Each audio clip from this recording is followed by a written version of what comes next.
glad to have you join us on the program. I am Folashade Ogrinde.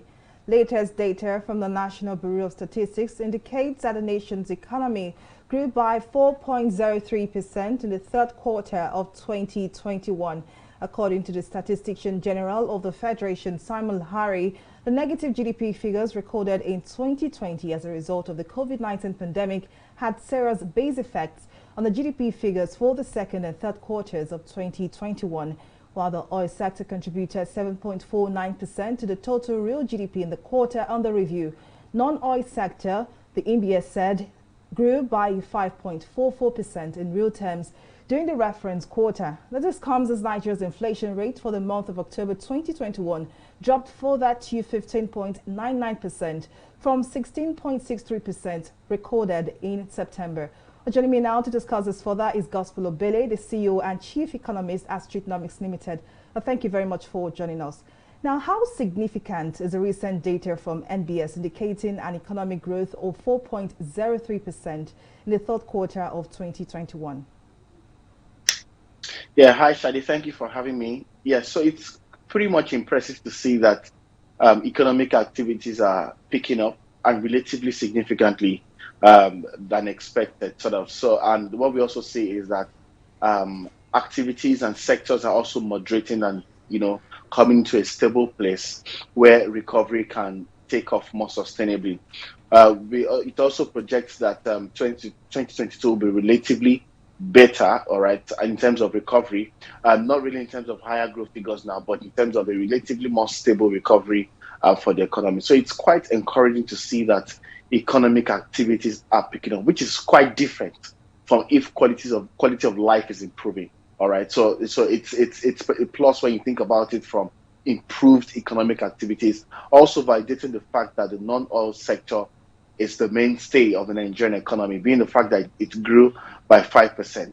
I mean, just to let you know, that Nigerian investment businesses and all the necessary engagement pool, in terms of economic activities are intensifying in that non-oil space, as it were. So it's a very good sign for the economy fundamentally. Now, year-on-year growth in the oil sector was pegged at 0.73% in quarter three of 2021, contributing 7.49% to total real GDP in that same quarter. Now, what do you make of this? I mean, it's just very clear, and the signs are there for who is willing to listen enough to take the necessary action, that by the day and as the quarter roll out, or more or less on a quarter-on-quarter basis, all right, the oil sector contribution to GDP is shrinking. All right, 2 quarters ago it was about 9%. A quarter ago it was relatively about 8%, and then now it's about 7%. So just to tell you that the oil sector contribution to the GDP is shrinking, and the non-oil sector is expanding. So it just clearly tells us that the government needs to begin to focus efforts on where the sweet spot lies, and in this case, which is the non-oil sector. All right, it would be very unfair to allow 7% of GDP contribution to contribute as high as 85 to 90% of your foreign exchange receipts. That's a large misnomer. All right, and going forward, I would expect economic agents, in terms of economic leaders / institutional leaders, to begin to drive the necessary foreign exchange receipts and investments towards more of the non-oil sector than the oil sector. But it's very clear that the oil sector contribution is shrinking, and shrink for a long time.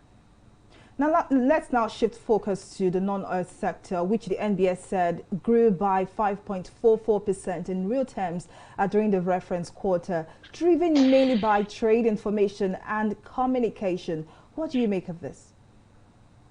Yes, so if you look at trade, information and communication, they are largely in that service sector pool. The Nigerian GDP is classified into the agricultural pool, the industrial pool, and also the service sector pool. The service sector holds almost about 50% or slightly higher of GDP contribution. That's also to tell you that, that's also the same pool that houses information, technology, and communications.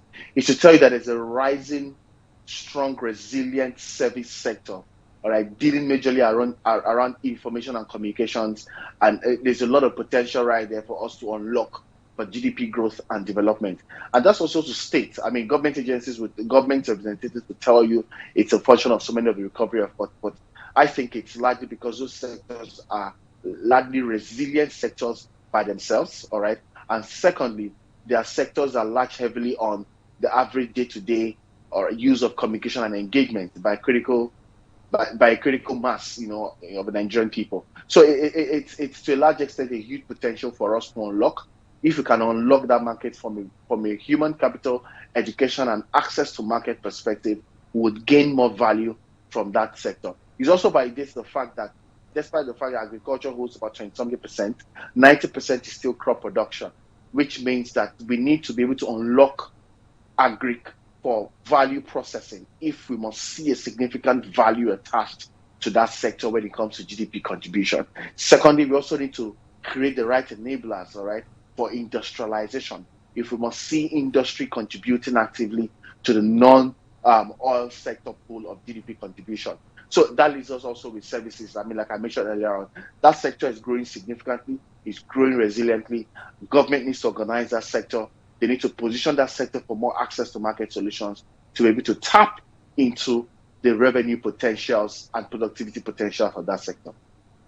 Now, you made mention of a very important point, which is adding value to our Greek exports. Now, a recent report showed that a majority of Nigeria's export to the U.S. were majorly, apart from crude oil, majorly primary agri products. So what do you think fundamentally the government can do to ensure that we add value to most of our agri produce? So to be honest with you, the way the economy is right now and how the Nigerian economy is unfolding, we're in a place where if we can unlock agri-sector potential, we would be unlocking for inclusive recovery as well. That means many more Nigerians will be on the pool or on the journey towards improved livelihoods because food is cheaper, food is made more available, is more processed. You're cutting down on imported food because you're not producing. But if you think about it very well, producing is also a function of the level of industrialization available at base. So technically, the agri sector and the industrial sector now goes hand in hand in terms of contributing immensely to the livelihoods of Nigerians. So what I would want to suggest is for government to begin to intensify its effort in infrastructure. They're already doing that in some way, but there is need to also intensify efforts in that space, especially efforts around port management, infrastructure, power, and all of these things. I mean, if you solve power, all right, it can improve the value of the currency by almost 50%. And that's to tell you that once that is done, people can produce more. A lot of the raw materials that have been exported can be produced at home, and these products can as well be proper made in Nigerian campaign, or it can be consumed locally as well, because there's also a behavioral side to import consumption and all that needs to be dealt with. So once all these points of investment, all right, critical infrastructure, behavioral economics can be properly aligned, then we'll be in a position where agriculture can be properly produced on the platform of industrialization, and that will impact on the value of a naira and the value of the average Nigerian. Holistically, we can now begin to see more improved exports, or let's use the word competitive exports, because until export is competitive, we cannot extract a level of value in terms of foreign exchange receipts and even GDP contribution as well. So this, in my own thought, these are quick wins for the government. And we have what it takes. If you block government leakages and channel those funds, or cut down government waste and channel those funds, a lot of significant change can happen in a very short time. Now, a closer look at the figure shows that the non-oil sector growth for Q3 is lower than the second quarter of 2021, which recorded a 92.58%. What do you think happened? Well, there's still a lot around, despite the fact that oil prices are improving, that only directly impacts on revenue for government. But that economics, that conversation is completely different from oil sector contribution to the economy. Let's not forget that the oil sector contribution is still largely import driven. And when it comes to import driven conversation, there are other nuances from currency valuation and other intricacies that come into play. All right. And we saw that, recently. During Q2, Q3, there were conversations to end subsidy. There were projections, there were artificial show scarcity relatively as well. All right, fuel prices in some states of the federation had also increased. We also saw that the naira worsened over time, which may also have affected the logistics slash demand supply movement of crude oil and refined oil products. So all of those would naturally, it intellectually okay to say that it has led to some drag in the contribution of the sector in terms of GDP pool and engagement. I will also see a situation where all economic agents in the oil sector are going through a lot around adopting the PIB Act and every other nuances that plays in that space. So a lot of internal crisis and misalignments that must happen, all right, for oil sector to quote unquote pick up again significantly. But that conversation is, like I mentioned earlier on, different from global oil price market improvement, which of course impacts on our revenue. So revenue conversations are different from internal logistic conversation affecting oil sector contribution to GDP. Now, finally, before I let you go, let's talk about the inflation decline, which is the 7th consecutive drop. Was it something expected? Yes, to a point, because economic factors and recovery conversations were already moderating to a point. But then again, if you notice, that drop is still relatively slower and it's still highly at a double-digit stage. So for now, in the Nigerian economic space, I think until inflation drops to single digit, it may not have any significant impact or effect in the life of the average Nigerian.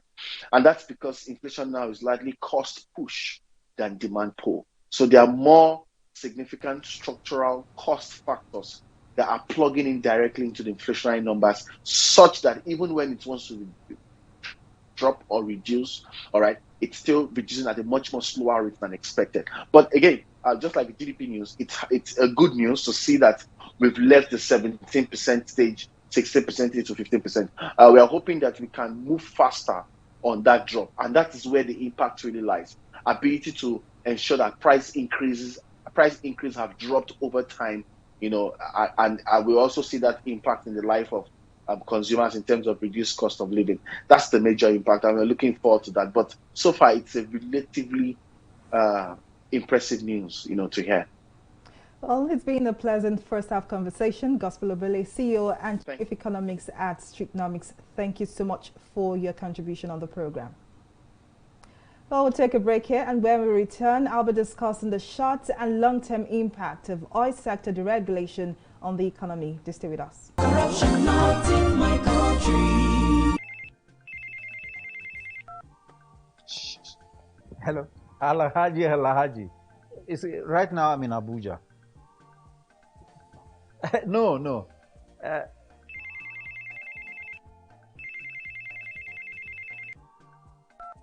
Hello? Adamu. Right now I'm in Kano. Yes. When I get back, I'll just call you. Look, what is wrong with you? I'm talking on the phone and you are gesticulating and doing. What's wrong with you? Daddy, where exactly are we as we speak? Are you alright? This is Lagos. Well, you just lied to someone that we're in Abuja. Keep quiet. Who told you can tell an elderly person is lying? Daddy, you just lied. And by lying, you're raising corrupt children for the future of Nigeria. That is corruption, not in my country. Corruption not in my country. Welcome back. For the first time since talks on full deregulation of the oil sector began, the federal government has announced a specific kickoff date. The Minister of Finance, Budget and National Planning disclosed that beginning from the second half of 2022, all subsidy payments will come to an end. This is as the World Bank has condemned the continuous heavy expenditure by the federal government on petrol subsidy, which affects spending in other critical sectors. But the question now is, come 2022, how significant will the full deregulation of the oil and gas sector have on the economy and for Nigerians? Joining me now to discuss this further is the former Director General, Lagos Chamber of Commerce and Industry, Dr. Muda Yusuf. Thank you very much for joining us on the program. Now, we understand that the federal government has said removal of petrol subsidy will help save scarce funds. But what do you imagine the situation will be like for the average Nigerian? Well, the removal of subsidy is going to impact positively on the economy. And I also imagine that the government has set, July next year as the probable day for the removal, because it is expected that by that time, the domestic refining capacity will have improved, because it will be extremely difficult, especially from a political point of view, to remove subsidy if there is no domestic capacity to refine. But the expectation is that the Dangote refinery will have been up and running by middle of next year. So by the time we have that, the burden that the subsidy is imposing on government, the pressure on our foreign reserves, the outflow in terms of foreign exchange will have been reduced significantly. I think that is what the whole expectation is premised upon. It's premised upon the fact that domestic refining will have been in place, especially if Dangote refinery is up and running by middle of next year. So if you have that, the shock on the average Nigerian will not be too profound. We are not likely to see a significant increase in terms of price, to the extent that petroleum products are refined domestically. That is my expectation. Now, I'm talking about the price of petrol. If that price goes up, how much of an impact do you think this will have on inflation, which is already in the double digits? How do you see the economy moderating? Well, it will have some marginal effect on inflation. But let me say this, that first, if we're able to refine domestically, the impact will be much less. Second, some of the variables or some of the elements of petroleum products that impact on prices are already even deregulated, even as we speak. I'm talking of diesel. Diesel has been completely deregulated for the past 5 years or so. And don't forget, many of the big generators that we use in our factories and all of that, these generators are running on diesel. All the trucks that are moving products across the country, raw materials, agricultural products, over 90% of them are running on diesel. And this is already deregulated. So we are not likely to see a major change as far as the impact of the regulation is concerned on diesel. We are not likely to see any significant effect also on kerosene and on the aviation fuel. All of these components of petroleum products have already been deregulated. So what we are dealing with is just gasoline or the PM.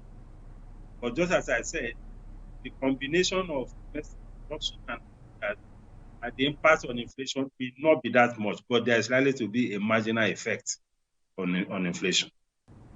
Now, one message that has always revolved around subsidy removal is how much funds that could be saved for infrastructural development and the likes. But factoring in the common problem of misappropriation of funds, are you concerned that such funds could go the same way? Not exactly, not exactly. Even if you have that fears, that is not a sufficient reason not to undertake a major reform. And in any event, we already have the Petroleum Industry Act. It's already an act of the National Assembly which has to be implemented. And embedded in that act is the fact that there has to be deregulation. Even as we speak, the fact that the system has not been deregulated is a violation of the act, because the act has been signed. So it's going to benefit the economy. What is important is for us as citizens to continue to hold our governments accountable, to make sure that these resources are spent properly.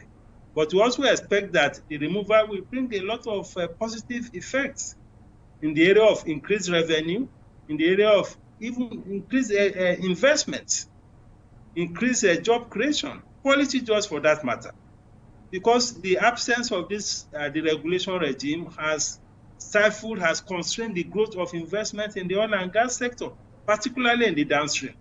So with the deregulation, we are likely to see a scaling up of investments.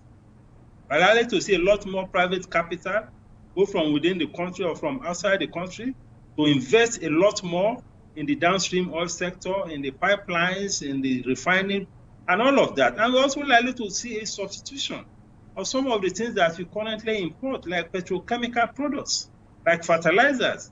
Because with refining, more investment in refining, we are likely to see a lot more domestic production of petrochemical products and fertilizer products. These are things that are copying a lot of our foreign exchange.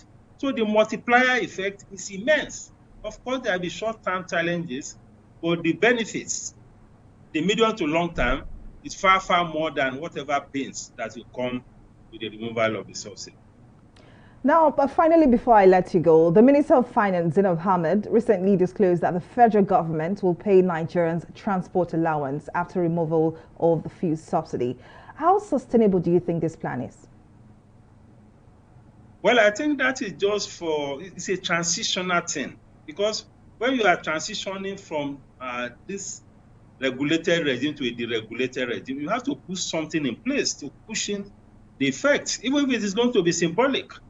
I think that is the whole idea, but we need to go beyond that. I'm sure with the engagement with labor and all of that, we have to come with more creative ways to manage the transition, because managing the transition can also be very difficult, especially from a political point of view.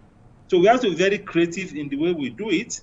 The minister has suggested one option. We can also look at some other options from the outcomes of the current engagement between labor and the government. It's a thing that we need to manage very carefully so that you don't have a backlash from the people. Dr. Muda Yusuf, many thanks for your contribution on the program. Thank you. I need to wrap on the program. See you again next time. Bye for now.